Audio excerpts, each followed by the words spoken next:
This podcast is sponsored by Kadan Kadan. Kadan Kadan is a new groupage app that allows you to share space within a shipping container so that you can save costs when it comes to your logistics and transportation.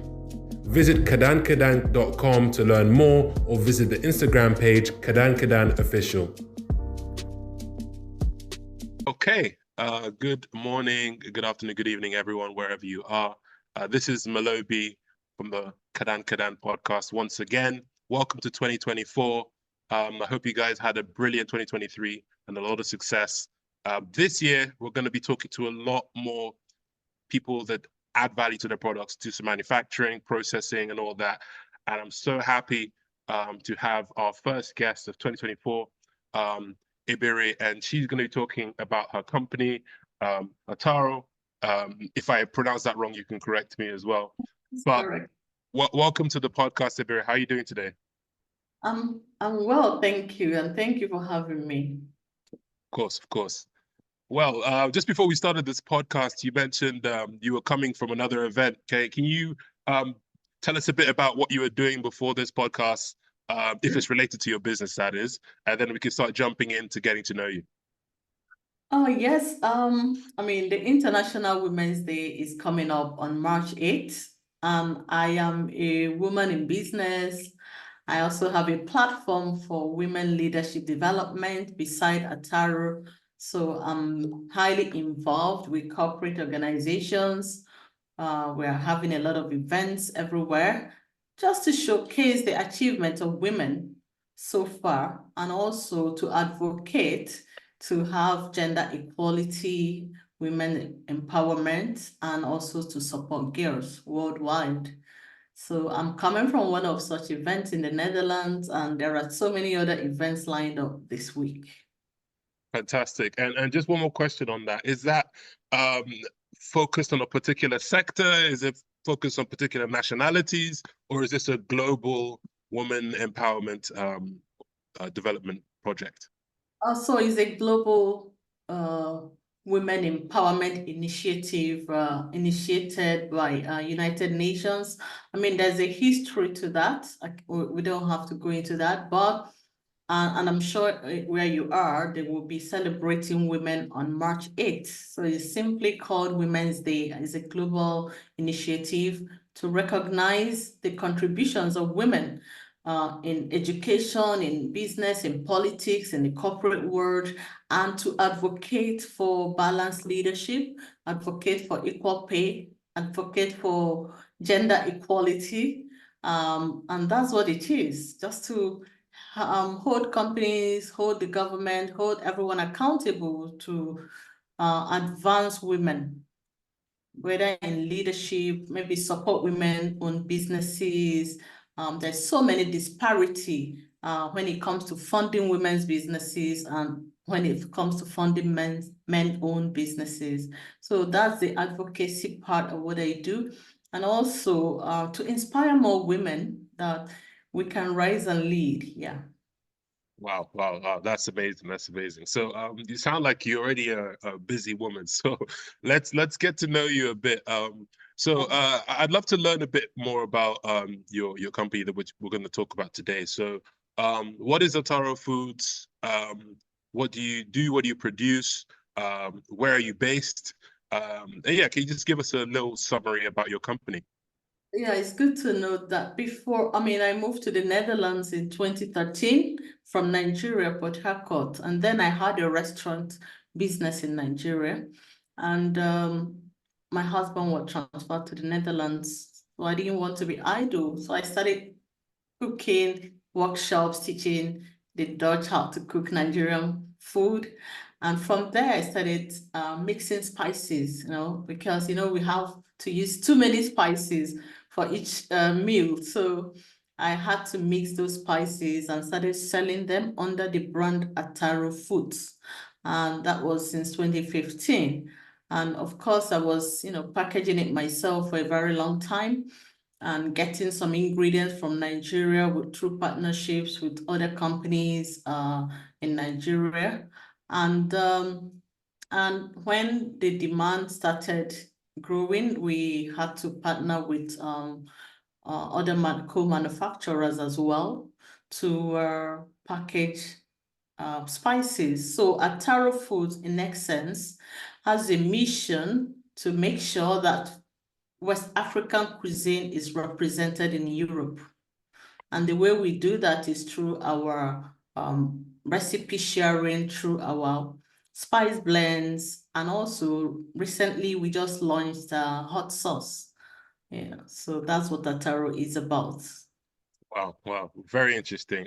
You said something that actually caught my attention, which is that when you moved to the Netherlands early on, you were teaching Dutch people how to cook Nigerian food. So, can you tell us a bit more about that? Were they interested? Did they find it too spicy? What was your initial reaction from the Dutch people? This was way back in 2015 when so many of them have not heard or experienced Nigerian cuisine. So what I found is that they didn't know much about it. Right now, people are beginning to know it because of Nollywood, because of our musicians, so many things are changing, but then they didn't know about it. So for me to get them to test it or even to try it out, I had to combine teaching a little bit about culture and cooking. So we linked it to culture, and people love to learn about other people's culture. So usually we use 30 minutes to teach them about Nigerian culture in general and also the culture of food in Nigeria. And to really get them interested, I mean, people here are quite adventurous. So Mhm. it's about getting to learn about other people's culture, because food, when you talk about food, you're talking about culture, a way of living of a particular tribe or particular people. So initially it was a bit slow, but then they were started picking up. We called it West African Cooking Workshop, and everybody was interested to come and find out what is it that we eat. You see, because before then, some people thought we didn't eat in Nigeria because people thought they sent aid to Africa. And so we had to change those narratives just to let people know about the vibrant cuisine of West Africa, the rich culture behind our food, and the rich culture behind the people. And they accepted it, they appreciated it. We introduced the food to within a short period of 2, 3 years, to over 10,000 people. Wow. And they were all coming to want to learn, coming to want to try the spices. And so, yeah, they accepted it. And now it's even easier because everybody is talking about jollof rice. Wow, wow, wow. That's so exciting. And sometimes we kind of neglect, or we expect people not to appreciate our food. And I appreciate that you went out there and stood confidently behind what we make in Nigeria. One other thing I wanted to ask there as well is, was there any kind of meal or food that you found was a lot more receptive, they were a lot more receptive to, like say, for example, jollof rice or moi moi, or like, was there something that just was always kind of a hit amongst them? Jollof rice was a hit. Oh, really? Suya was a hit, and also Mm, because we have spice, so their flavor was deep, and these people are not used to cooking with spices. mhm. So jollof rice was good, but something shocked me recently. Because once in a while they still call my company to come and do some catering. We have this partnership with the National Theatre. We cater for their events, especially when they are airing any African play. And recently they called my company, and that they wanted okra soup Oh, wow. and fish and the fufu. And I felt like, are they sure about what they're asking for? They had to call myself. I said, do you really know what is okra? Do you? In as much as, yes, during the cooking workshops, I introduced okra to them. I also created a cookbook that has all those recipes. We introduced egusi, efo, but mainly everybody most of them went home and started replicating the jollof rice. In Mm. fact, right now we have jollof sauce in a jar where people can just add the sauce in their pot, wash the rice, add spices, and that's it. So I think they appreciated jollof rice. I know they did appreciate jollof rice and dodo, plantain. They love plantain a lot. But like like I said, they asked me for okra soup, which means they are ready to test anything, Mm. anything from Africa. Wow, that's so interesting. That's very, very interesting. You actually touched on the next point I was gonna get to, which is your product. I saw on your Instagram you have a jollof sauce as well. Mm. So can you tell us when you made that product, and a little bit of, you don't have to tell us what goes in the product, but your supply chain, because a lot of people they move to foreign countries and they're like, look, I want to start a food business, but I don't know, do I make the food in Nigeria, send it to the UK, or do I make it in the UK from the local ingredients? So can you tell us a little bit about, the beginnings of that product and how your supply chain works? So let me start with the spice blends. Okay, so we have Hmm. something we call jollof spice. We have chicken rub. We have suya rub. We have like fish meat. We have different type of spices. When we started, we had to work with suppliers who get their ingredients from African countries. Okay, but with suya, I knew that it wasn't possible to just get it from anywhere. So I had to order that myself from Nigeria. We ordered suya in like kuli kuli blended and all of that. And we also ordered pepper soup. Pepper soup spice came directly from Nigeria. Yeah, but with suya, we only ordered the ingredient called kuli kuli. And then the rest of the things, when we think about it, ginger coming from Africa as well, sometimes from Nigeria, sometimes from other African countries. So we work with suppliers that we know that actually bring their stuff from Africa. And so with our working with co-manufacturers helped us to scale. But the good thing is it means that we have everything we need here. Okay. And when you talk about jollof spice, jollof sauce, it's tomatoes, right? Hmm. There's tomato. We have tomatoes here, then we have paprika here, and then we still use those spice mixes that we have. We have onions here. So the idea, first of all, is to kind of let people start to appreciate our food because people already know about Chinese food, Indian food, Japanese food, all of that. So whatever we do to make them to appreciate it, we know that is going to help like the manufacturers start to order those ingredients directly from home, from Africa, from Nigeria in particular. And that will also help to support local farmers. We have a lot of partnerships with such companies who are empowering local farmers in Nigeria. And I've also been able have the opportunity to train some of those cohorts on how to package their food before so that it's ready for export. There's a lot involved when it comes to, okay, shall we make it in Nigeria, finish and bring it? Yes, we can. But that depends on if you're there or you have a strong team in Nigeria. Because there are other things you need to consider, the lab, the testing. There are a lot that needs to, meeting up the standards is very important, especially when it's processed food. So yeah, that's what it is. Well said. You also mentioned the fact that, we're trying to get the African food to the level of Chinese food and how it's known internationally. So I'd like to ask you, from your experience, what do you think is stopping us from actually getting to that level of international recognition where there's a Nigerian restaurant in, at least 50% of the countries in the world, and people just order Nigerian foods in different countries. What do you think we're not doing right that we can fix? Um, I can't really say what we're not doing right. Of course, we have Nigerian restaurants, and when it comes to the United Kingdom, they are really advanced. You know, you can buy anything.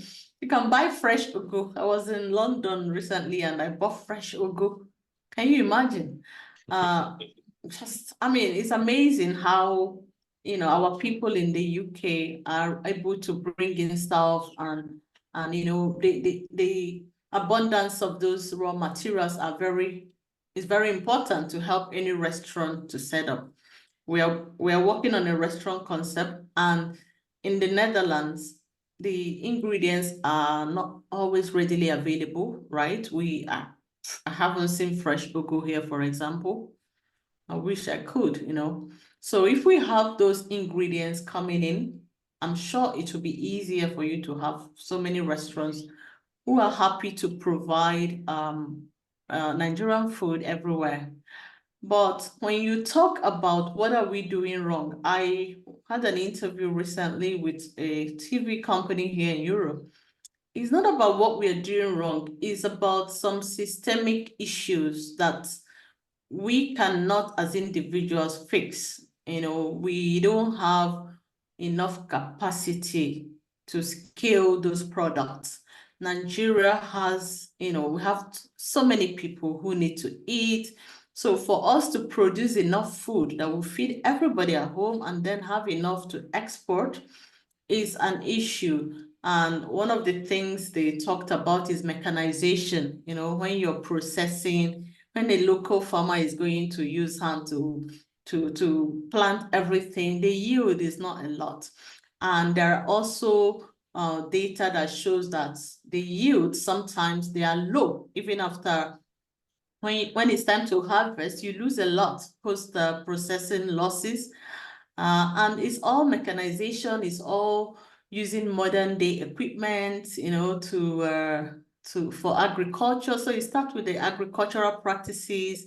It also has to do with the government to support local farmers to have enough money to produce enough raw materials. And then the issue of supply chain then becomes a problem. Shipping things from Nigeria, I don't know, and I can't say much about the relationship when it comes to trade between Nigeria and the Netherlands. If there's a good relationship, then you won't be taxed a lot. But if it's not there, then it's a little bit inconsistent or difficult to ship things directly. So I don't know much about that, but I can find out. And so I think I can't blame any individual about why we're not there yet, but I think that each of us has a role to play, like, continue to change the narratives, continue to do the ones we can, and I'm sure we'll get there. Well said, well said. I believe so too. Because like you said, in the UK, Nigerians are, well organized. You can get almost anything. And then places like Houston, Texas as well, big Nigerian community, and there's a lot of big Nigerian supermarkets. So we are making progress. It's just a matter of time. Before I go too far forwards, I didn't actually ask you this, which I wanted to ask in the beginning, which is the name of your company, Ataro. What does Ataro mean? Can you explain that? Okay, so it came from Atarodo, which is a habanero pepper, Yoruba language. Oh, right, I right. am Igbo, my husband is Yoruba. And of course, Oh, okay. we love peppers, hot bonnet pepper. And I just wanted to differentiate, something about African food, that we love spicy food, we love hot pepper. It's something that wasn't many people cry when you give them hot sauce here. But they're beginning to appreciate it. I'm telling you, people are beginning to stay open to test new things, which is good. So that's what it means. Atarodo, yeah. Fantastic, fantastic. Okay, so you've told us a little bit about your products and your story, in the Netherlands. I'd like to get onto your business in terms of your sales and how you're selling and what's kind of worked, what's not kind of worked. So can you tell us a bit about what channels you try to sell through? Is it Instagram? Do you sell into retail stores or wholesale? Can you touch a little bit about that, please? So when we started at Taro, people didn't know much about West African food. I remember those days when I would go to different supermarkets with my products, and they're like, no, we can't carry this. We don't think we have that population here. Of course, those are all the biases that exist, which is getting better now. And so at that time, I decided I was going to sell everything online. But because I did a lot of cooking workshops, so my customers became participants of the cooking workshops. So we sold more through email, like sending emails to customers and Nice. yeah, so we have a lot of email followers. If in fact it was only recently we decided to start using Instagram and social media. I wasn't a big fan initially, but now we are doing that to just make people aware about the brand, and we're trying to make sure we're selling, using e-commerce, but that's not enough. So we're going to shops. So right now there are some shops in the Netherlands especially African shops that will put our products. There are also some that we've just concluded partnership with in the UK, and then we are reaching out to so many other shops. We want to just focus on acting as a brand where we send the products to supermarkets and to online stores. Yeah, that's what we decided to. That's what we're doing right now. Wow, wow. That's amazing.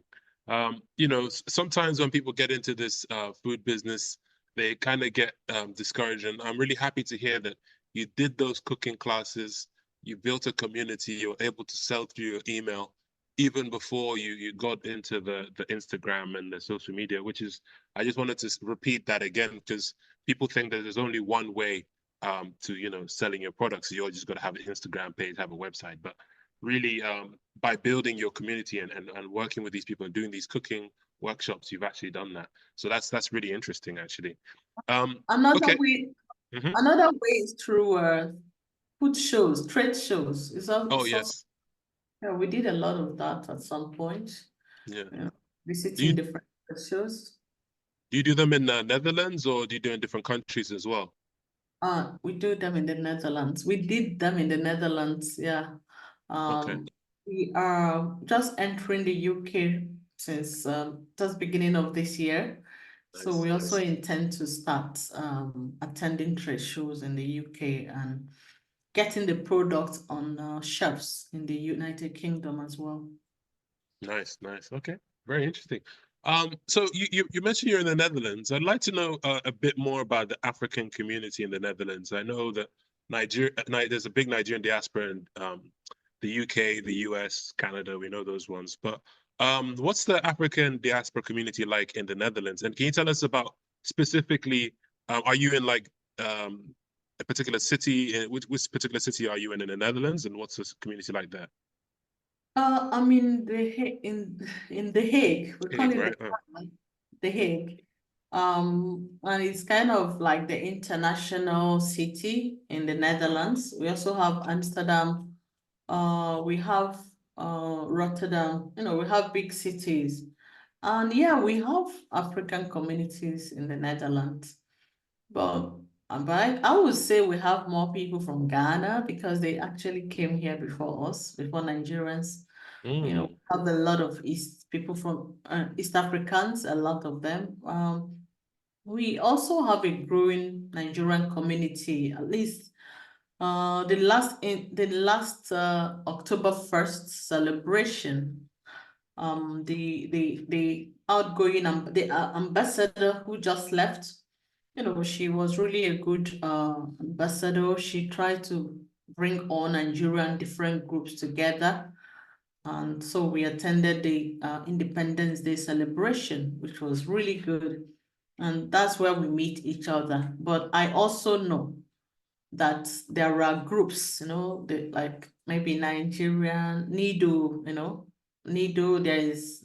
there are some associations that also bring Nigerians together. Mm. Yeah. Yeah.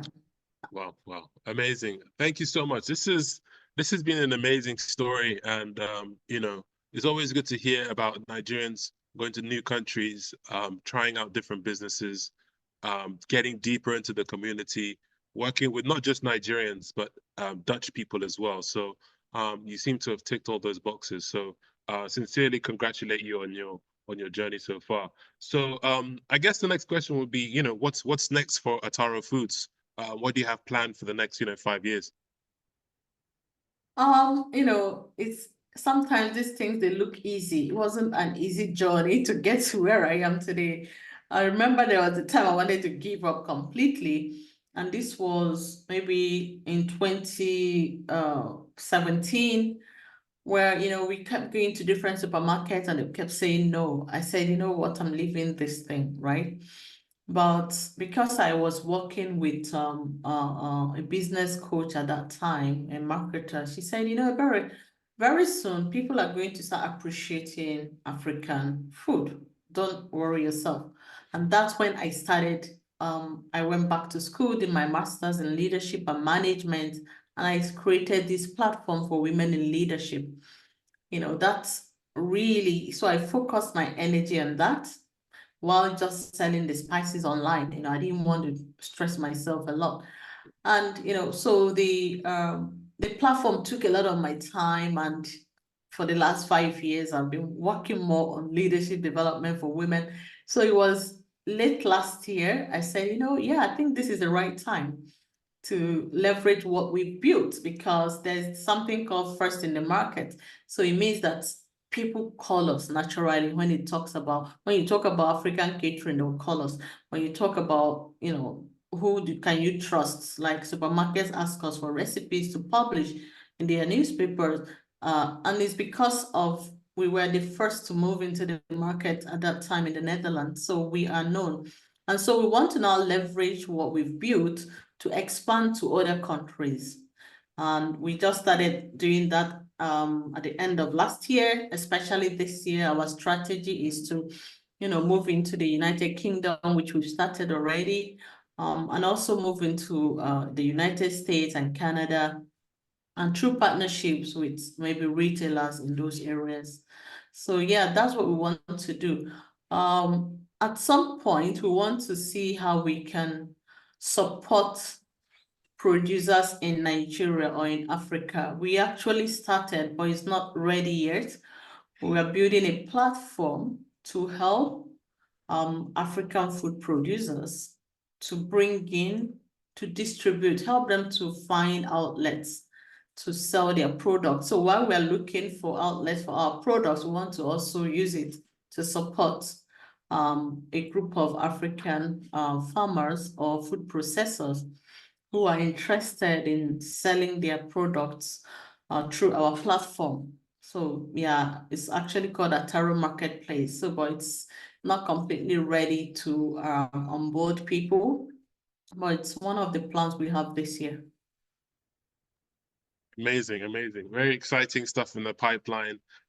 Thank you so much, Ebere, for joining me on the podcast. And just before we round up, can you tell us a bit about how people can reach out to you, whether it's email, social media, both for the leadership programs that you do and for your business? I know you're passionate about both of them. So, what's the best way for people to reach out to you? I'm on social media. I mean, you reached out to me right through Instagram. There's always somebody that will receive it and let me know. That's a good one. I'm on LinkedIn, I'm on Facebook, I'm on Instagram as well personally, and then as Ataro. The Rise and Lead Women is the other platform. We're LinkedIn, we're Instagram as well. Can So you give us a specific handles? I know I think Taro food. So okay. since I'm talking about Taro food, so it's better Mm-hmm. to use Taro foods. Mm-hmm. Instagram at Taro food, Facebook at Taro foods, LinkedIn as well at Taro foods. So yeah, that's the best way to reach out to me. Amazing, amazing. Well, thank you so much, Ebere. It's been an amazing conversation. Thank you for taking your time out today. I'm sure you have other things to do for the rest of your day. You're a very busy woman. So I appreciate your time. I appreciate you sharing with us. And I wish you a lovely evening. Thank you so much for having me once again, and I wish you a lovely evening as well. Bye-bye. Bye. This podcast is sponsored by Kadan Kadan.